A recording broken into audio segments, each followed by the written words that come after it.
Donc, mon intervention, ce sera surtout pour faire un petit panorama et un rapide historique du projet, puisque les chiffres communément admis là, sont repris ici sur les enjeux littoraux en Afrique de l'Ouest, avec 31% de la population qui est établie et pratiquement 60% du PIB dans ces secteurs-là.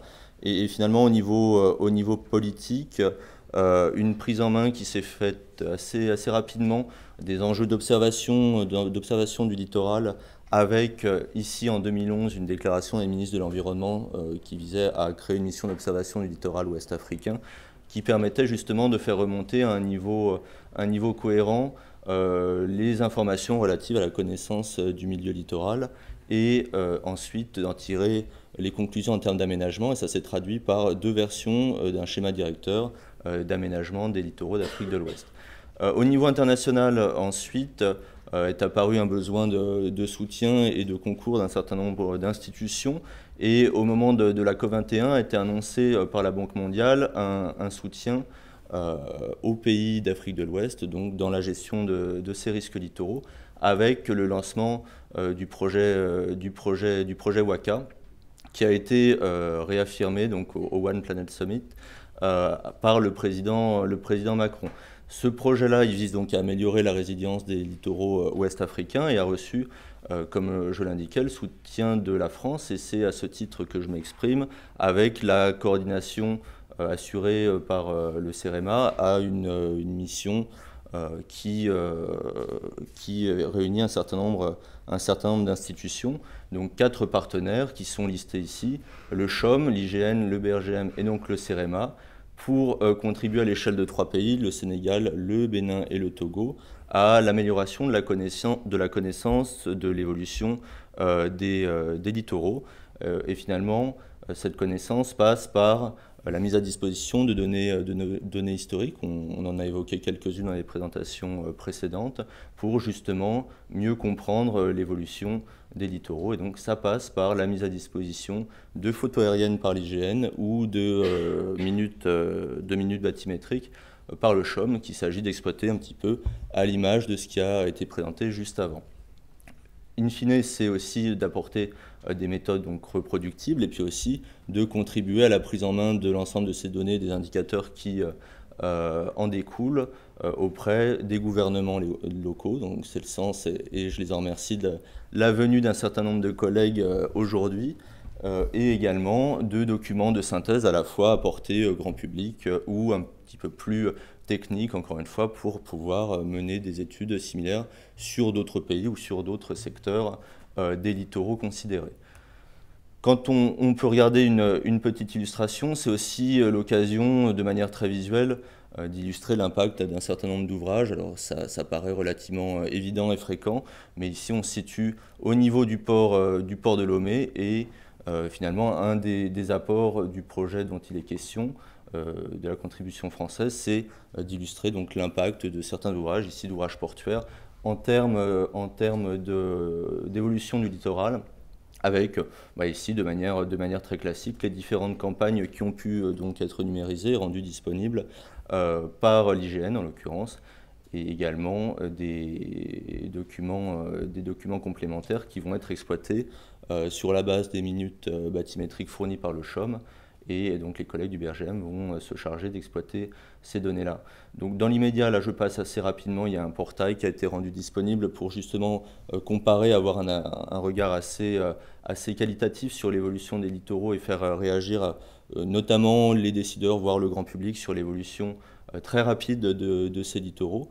Et encore une fois, pour aller très vite, finalement, servir de base à la prise de décision par les gouvernements locaux. Donc si j'en termine par cette diapo, le socle de données historiques donc, que la France concourt à apporter permettra donc de développer la connaissance, ça paraît évidemment une évidence, de contribuer à la définition de politiques publiques adaptées au littoral, et puis évidemment de prévenir les risques et d'aménager plus durablement les littoraux, puisque un certain nombre de secteurs des littoraux à minima des 3 pays que j'ai évoqués sont particulièrement touchés, avec ne serait-ce que le secteur de Saint-Louis qui fait souvent l'actualité, l'a encore fait récemment avec des disparitions de maisons et également des questions de relogement et de relocalisation d'un certain nombre d'habitants dans des conditions qui ne sont pas toujours évidentes. Donc dans ce cas-là, en très condensé, je te passe la parole, Luc, pour illustrer l'intervention au niveau du Sénégal, puisque je suis passé assez rapidement, là j'ai mentionné la contribution de la France au projet, mais le projet en lui-même est un projet, comme je l'ai mentionné, qui est géré par la Banque mondiale, avec donc une échelle qui est plus large, au niveau d'une quinzaine de pays d'Afrique de l'Ouest, et une déclinaison qui se passe pays par pays avec des programmes d'investissement qui sont opérés. Et donc Luc, au niveau du Sénégal, tu vas pouvoir nous en dire quelques mots.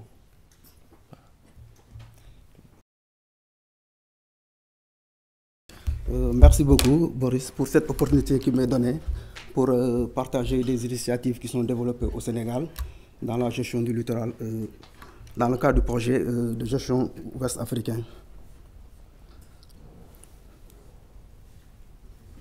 Ok. Pour rappel, l'objectif de développement du projet WACA.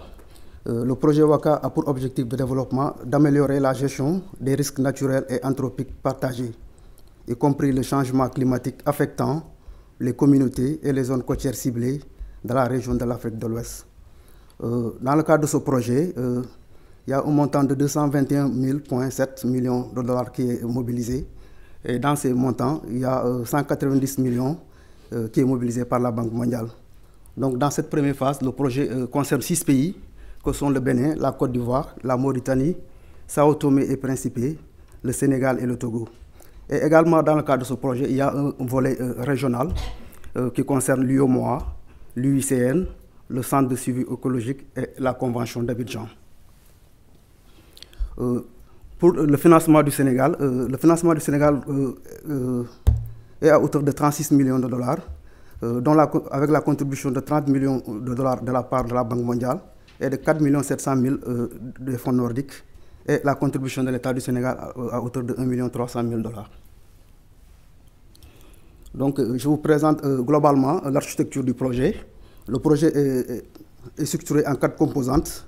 Dans ces 4 composantes, seule la première composante concerne les aspects régionaux. Les 3 autres composantes concernent les pays.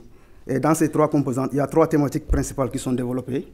Il s'agit de l'érosion côtière, des inondations et des aspects de pollution. Donc rapidement, pour passer aux composantes qui concernent le Sénégal, donc la composante 2 qui concerne les aspects politiques et institutionnels nationaux. Dans le cadre de ce projet, il est prévu d'élaborer un plan national de gestion intégrée des zones côtières. Il faut le dire, le Sénégal a bénéficié d'un financement de l'Union européenne pour la mise en place de cette gestion intégrée des zones côtières. Malheureusement, on n'est pas arrivé au stade du plan de gestion, on s'est arrêté au stade de la stratégie nationale de gestion intégrée des zones côtières. Et dans le cadre de ce projet, on va saisir cette opportunité pour élaborer un plan de gestion intégrée des zones côtières. Qui dit un plan de gestion intégrée des zones côtières dit un réceptacle fort, un réceptacle institutionnel fort pour porter cette approche intégrée. Donc, dans le cadre de ce projet, une étude de faisabilité de l'organe national de gestion intégrée sera faite et cette organisation va être déclinée au niveau local. Également, par rapport aux activités pétrolières et gazières offshore, comme vous le savez, le Sénégal a fait de fortes découvertes depuis 2014 et cette découverte fait qu'il y a des besoins nouvelles par rapport aux aspects d'évaluation d'études d'impact, alors qu'au niveau national, c'est une découverte nouvelle. Il y a un problème de capacitation qui est nécessaire pour renforcer le niveau national par rapport à cet aspect. Également, comme vous le savez, le Sénégal et la Mauritanie ont une réserve partagée. Donc, dans le cadre de cette gestion des activités offshore, pétrole et gazières, les 2 pays ont décidé de mettre en place des activités communes pour pouvoir prendre en charge cet aspect pétrolier. Également, dans le cadre de ce projet, le Sénégal prévoit la mise en place de l'Observatoire national du littoral. Comme on l'a dit tantôt, dans le cadre du projet WACA, un observatoire régional va être mis en place et sera porté par le Centre de suivi écologique. Et cet observatoire va avoir des déclinaisons au niveau de chaque pays pour pouvoir remonter des informations au niveau de cet observatoire régional. Et dans ce cadre, le Sénégal a bénéficié du financement de l'Agence française de développement pour réaliser les études de faisabilité de cet observatoire. Concernant le système d'alerte précoce, avec l'autorité météorologique nationale, le Sénégal a développé une vigilance météorologique qui donnent des avis et des préavis en faveur des acteurs de la pêche pour les donner l'état de la mer pour éviter qu'il y ait des accidents en mer. Donc dans le cadre de ce projet, on prévoit de renforcer le maillage des capteurs au niveau du Sénégal et également de passer au préavis et d'aller aux alertes par rapport à ces phénomènes météo exceptionnels. Par rapport à la composante 3 qui concerne les investissements et infrastructures nationaux, donc dans le cadre de ce projet, il est prévu la protection sur environ 2 km des corniches est et ouest de Dakar et également l'île de Gorée. Il faut le dire que le recul stratégique est un peu difficile au niveau de cette zone, vu l'importance et les enjeux que l'on note au niveau de ces zones. Également, avec le projet de gestion des eaux pluviales financé par la Banque mondiale, qui est le même bailleur que le projet WACA, il est prévu de faire des études de modélisation au niveau de la zone de Saint-Louis pour avoir des solutions durables. Donc, dans le cadre de ce projet WACA, il est prévu 9 millions de dollars à l'issue de ces études pour pouvoir mettre des solutions durables par rapport à la protection côtière. Au niveau également de Saint-Louis, il y a des populations, environ 330 000 familles qui sont impactées par l'érosion côtière, qui vivent actuellement sous des tentes. Donc, il y a un projet de relèvement d'urgence financé par la Banque mondiale qui prévoit de construire des habitations à l'intérieur des terres, de déplacer ces populations impactées. Et le projet WACA que nous portons, on compte contribuer par rapport à ça pour accompagner ces activités.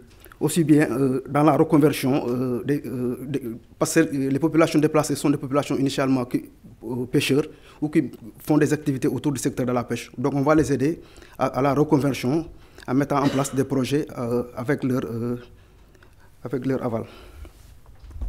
Toujours par rapport à la composante 3, il y a des activités également qui sont identifiées entre le Sénégal et la Mauritanie. C'est des activités de restauration des écosystèmes côtiers et la relance de l'écotourisme transfrontalier dans la réserve de biosphère transfrontalière du delta du fleuve Sénégal. Il y a également la stabilisation au niveau côté Sénégal des dunes du parc de la Langue de Barbarie avec les Filao. Comme vous le savez, avec la brèche de Saint-Louis, actuellement, la partie nord est en train de se reconstituer, mais cette reconstitution n'est pas encore très stable. Donc, on va accompagner cette reconstitution en fixant les dunes avec le reboisement de Filao. Également, le suivi et la prise en charge de l'érosion côtière entre les deux pays, entre le Sénégal et la Mauritanie. Comme vous le savez, la Mauritanie a des projets de grande envergure au sud, au nord du Sénégal, et ces projets peuvent avoir des impacts au niveau du Sénégal. Donc, les deux parties sont décidées de faire des études de suivi pour voir quelles sont les mesures à prendre en charge. Et pour encadrer toute cette initiative, il y a un comité mixte de coordination qui sera mis en place entre le Sénégal et la Mauritanie. Par rapport aux aspects de coordination, le projet sera coordonné par le ministère de l'Environnement qui est bénéficiaire. C'est l'approche de la Banque mondiale dans le cadre de ce projet, puisque d'habitude les projets conventionnels, on recrute un coordinateur qui capitalise, à la fin du projet il part. Donc la Banque mondiale souhaite que le Sénégal, la structure bénéficiaire puisse être capacitée dans les procédures de la Banque mondiale. C'est un petit exemple de l'organisation. Là, c'est ce qui est fait au niveau de chaque pays. Donc il y a un comité de pilotage, puis il y a l'unité de gestion qui est appuyée par un comité de pilotage. Et là, c'est la gouvernance au niveau régional. Donc, l'originalité de ce projet, comme vous le savez, le Fonds vert climat ne finance pas la préparation de projets. Le Fonds vert climat ne finance que l'investissement. Donc, dans le cadre de ce projet, il est prévu de préparer un document de projet à soumettre au Fonds vert climat comme financement parallèle à ce financement WACA. Également, le Sénégal est en train de préparer un financement additionnel avec le GEF pour prendre en charge les problématiques du littoral. Voilà, je vous remercie.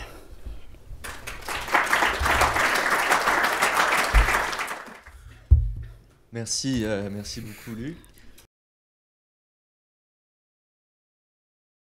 Oui, moi, je vais peut-être en profiter pour détailler un petit peu plus, puisque, en effet, les données là, que je mentionnais dans le cadre de l'intervention française doivent constituer une composante, en tout cas, de ce qui alimentera les futurs observatoires nationaux et l'observatoire régional, donc avec évidemment un fort besoin d'accompagnement et de formation. Et en ça, bon, on a déjà commencé cet après-midi avec les présentations qui ont été faites. Je pense aussi que ce qui est intéressant, alors sauf si je me trompe, oui, la DEB n'est plus là, mais ce qui est intéressant, c'est de voir la coordination qui a été opérée assez tôt dans le projet en termes de coopération entre les pays et de remontée d'informations. Je le mentionnais avec la déclaration des ministres en 2011, qui fait qu'il y a déjà un mécanisme qui est bien rodé. Maintenant aussi un certain apport en financement qui permet de travailler sur des mesures d'ampleur. Donc voilà, une démarche qui est quand même plutôt dans le bon sens et plutôt positive. Aussi en profiter pour excuser Marilyn Diarra, ta directrice, qui évidemment aurait souhaité être sur place, mais n'a pas pu, puisqu'elle enchaînait beaucoup de réunions, y compris à l'international, pour essayer de mettre de l'huile dans les rouages de tous ces projets. Et je pense que finalement on a beaucoup à apprendre les uns des autres, puisque ce qui était dit en introduction ce matin, les démarches sont assez similaires finalement, avec un besoin de